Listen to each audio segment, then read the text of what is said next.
2026 ವೃಷಭ ರಾಶಿಯವರಿಗೆ ಹೇಗಿದೆ ಫಲಾಫಲಗಳು?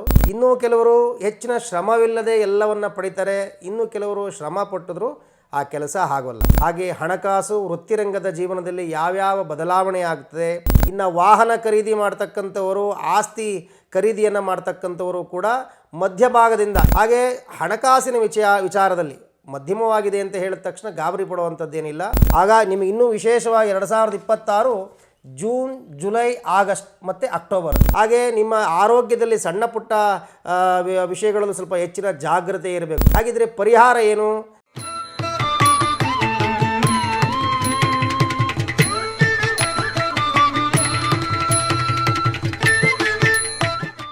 ಶ್ರೀ ಗುರುಭ್ಯೋ ನಮಃ. ಗುರುಬ್ರಹ್ಮ ಗುರುವಿಷ್ಣು ಗುರುದೇವೋ ಮಹೇಶ್ವರ ಗುರು ಸಾಕ್ಷಾತ್ ಪರಬ್ರಹ್ಮ ತಸ್ಮೈ ಶ್ರೀ ಗುರುವೇ ನಮಃ. ಉಗ್ರಂ ವೀರಂ ಮಹಾವಿಷ್ಣುಂ ಜ್ವಲಂತಂ ಸರ್ವತೋಮುಖಂ ನೃಸಿಂಹಭೀಷಣಂ ಭದ್ರಂ ಮೃತ್ಯೋ ನಮಾಮ್ಯಹಂ.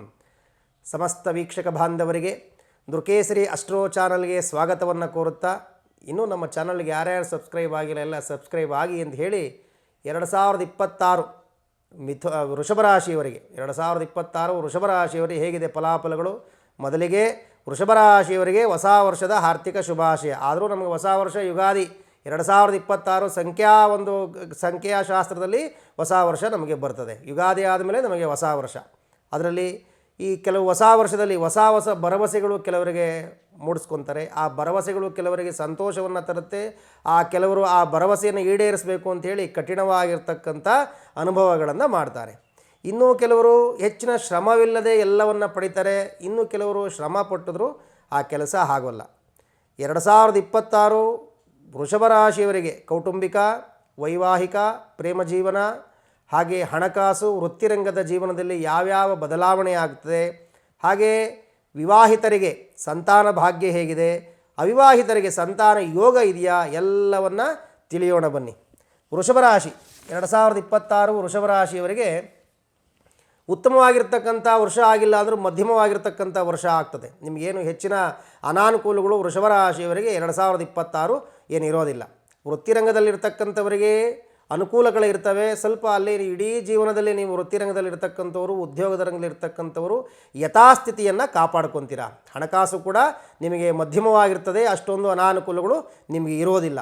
ಇನ್ನು ವಾಹನ ಖರೀದಿ ಮಾಡ್ತಕ್ಕಂಥವರು, ಆಸ್ತಿ ಖರೀದಿಯನ್ನು ಮಾಡ್ತಕ್ಕಂಥವರು ಕೂಡ ಮಧ್ಯಭಾಗದಿಂದ, ಈ ವರ್ಷದ ಮಧ್ಯಭಾಗದಿಂದ ಪ್ರಯತ್ನ ಮಾಡಿ ನಿಮ್ಮೆಲ್ಲ ಕನಸುಗಳು ಕೂಡ ನೆರವೇರಿಸದೆ ಹೊಸ ವಾಹನ, ಹೊಸ ಆಸ್ತಿ, ಮನೆಗಳನ್ನು ಖರೀದಿ ಮಾಡ್ತಕ್ಕಂಥವರು ಕೂಡ ವೃಷಭ ರಾಶಿಯವರು ಅನುಕೂಲ ಆಗ್ತದೆ. ಹಾಗೆ ವೃತ್ತಿರಂಗದಲ್ಲಿ ಕೂಡ ಹೊಸ ಅವಕಾಶಗಳು ನಿಮಗೆ ಹುಡುಕೊಂಡು ಬರ್ತವೆ. ಈ ಉದ್ಯೋಗ ಬಿಟ್ಟು ಮುಂದಿನ ಉದ್ಯೋಗಕ್ಕೆ ನಾವು ಹೋಗೋಣ, ಈ ಉದ್ಯೋಗದಲ್ಲಿ ನಮಗೆ ಅಷ್ಟೊಂದು ಅನುಕೂಲಕತೆ ಇಲ್ಲ ಅಂತ ಅಂದವರು ಕೂಡ 2026 ವೃಷಭ ರಾಶಿಯವರಿಗೆ ಹೊಸ ಉದ್ಯೋಗದಿಂದ ಅನುಕೂಲವಾಗಿರ್ತಕ್ಕಂಥ ಒಂದು ಮಾಸ, ಒಂದು ವರ್ಷ ಆಗ್ತದೆ ನಿಮಗೆ ವೃಷಭ ರಾಶಿಯವರಿಗೆ.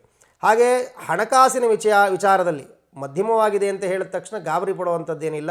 ಉಳಿತಾಯದ ಕಡೆ ಸ್ವಲ್ಪ ಯೋಜನೆಯನ್ನು ನೀವು ಹಾಕ್ಕೊಳ್ಳಿ. ಉಳಿತಾಯ ಹೇಗೆ ಮಾಡಬೇಕು, ಹೂಡಿಕೆಗಳನ್ನು ಹೇಗೆ ಮಾಡಬೇಕು ಅಂತಕ್ಕಂಥ ಒಂದು ಯೋಚನೆಯನ್ನು ಮಾಡಿ ಆ ಉಳಿತಾಯ ನಿಮ್ಮನ್ನು ಕಾಪಾಡ್ತದೆ. ಅನಾವಶ್ಯಕವಾದಂಥ ಖರ್ಚುಗಳನ್ನು ಮಾಡಬೇಡಿ. ವೃಷಭ ರಾಶಿಯವರು ಹಣಕಾಸಿನ ಉಳಿತಾಯ ಮಾಡಿ ಆ ಉಳಿತಾಯ ಆರ್ಥಿಕ ಪರಿಸ್ಥಿತಿ ನಿಮ್ಮನ್ನು ಉತ್ತಮವಾಗಿರ್ತಕ್ಕಂಥ ವರ್ಷವನ್ನಾಗಿ ಮಾಡ್ತದೆ. ಇನ್ನು ಮನೆಯಲ್ಲಿ ಶಾಂತಿ ಸಮರಸ್ಯ ಚೆನ್ನಾಗಿರುತ್ತೆ, ಕೌಟುಂಬಿಕವಾಗಿ ನೀವು ಚೆನ್ನಾಗಿರ್ತೀರ. ವಿವಾಹಿತರಿಗೆ ಈ ವರ್ಷ 2026 ಜೂನ್ ಕಳೆದ ನಂತರ ನಿಮಗೆ ಅನುಕೂಲವಾಗಿರ್ತಕ್ಕಂಥದ್ದು. ಆಗ ನಿಮಗೆ ಇನ್ನೂ ವಿಶೇಷವಾಗಿ 2026 ಜೂನ್, ಜುಲೈ, ಆಗಸ್ಟ್ ಮತ್ತು October. June, July, August, October ನಿಮಗೆ ಅನುಕೂಲವಾಗಿರ್ತಕ್ಕಂಥ ತಿಂಗಳು. ಆ ತಿಂಗಳಲ್ಲಿ ನೀವೇನು ಕೆಲಸ ಮಾಡಿದ್ರೂ ಕೂಡ ಅನುಕೂಲ ಆಗ್ತದೆ. ಅವಿವಾಹಿತರಿಗೆ ಕೂಡ ಆ ತಿಂಗಳು ನಿಮಗೆ ಯೋಗ ಇದ್ದರೆ ಖಂಡಿತ ಯೋಗ ಇದ್ದು ವಿವಾಹ ಆಗ್ತದೆ. ಸಂತಾನ ಭಾಗ್ಯಕ್ಕಾಗಿ ನೀವು ಈ ವರ್ಷ ವೇಣುಗೋಪಾಲ ಸ್ವಾಮಿಯವರನ್ನು ಆರಾಧನೆ ಮಾಡಿ. ಈ ಕೇತು 2026ರಲ್ಲಿ ಕುಂಭರಾಶಿಗೆ ನವೆಂಬರಲ್ಲಿ ಪ್ರವೇಶವನ್ನು ಮಾಡ್ತಾ ಇದ್ದಾನೆ.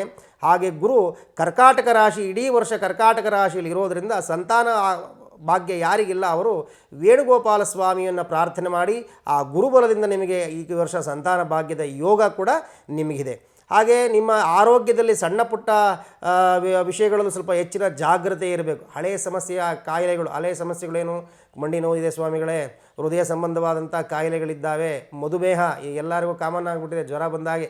ಶುಗರ್ ಅಂದರೆ ಯಾರು ಹೆದರ್ಕೊಳ್ಳಬೇಕಾಗಿಲ್ಲ. ಮಧುಮೇಹಕ್ಕೆ ನೂರಾರು ಥರ ಪ್ರತಿದಿನ ಹೇಳ್ತಿರ್ತಾರೆ, ಅದನ್ನು ತಿನ್ನಿ ಇದನ್ನು ತಿನ್ನಿ. ಏನಿಲ್ಲ, ಸರಿಯಾದಂಥ ಆಹಾರ ಪದ್ಧತಿಯನ್ನು ರೂಢಿಸ್ಕೊಂಡ್ರೆ ಯಾವುದೇ ರೋಗ ಆಗಿರಲಿ, ಯಾವುದೇ ಕಾಯಿಲೆಗಳಾಗಿರಲಿ ಮನುಷ್ಯನಿಗೆ ಬಾಧೆ ಪಡಲ್ಲ ಅಂತ ಹೇಳ್ತಾರೆ. ಹಾಗಾಗಿ ಆರೋಗ್ಯ ಸಮಸ್ಯೆ ಇರ್ತಕ್ಕಂಥವ್ರು ನೀವು ಸರಿಯಾದಂಥ ಆಹಾರ ಪದ್ಧತಿಯನ್ನು ಆರಿಸ್ಕೊಳ್ಳಿ. ಬೆಳಗ್ಗೆ ಬೇಗ ಎದ್ದೇಳ್ತಕ್ಕಂಥದ್ದು, ಯೋಗವನ್ನು ಮಾಡ್ತಕ್ಕಂಥದ್ದು, ಧ್ಯಾನವನ್ನು ಮಾಡ್ತಕ್ಕಂಥದ್ದು, ಅವೆಲ್ಲವನ್ನು ರೂಢಿಸ್ಕೊಳ್ಳಿ.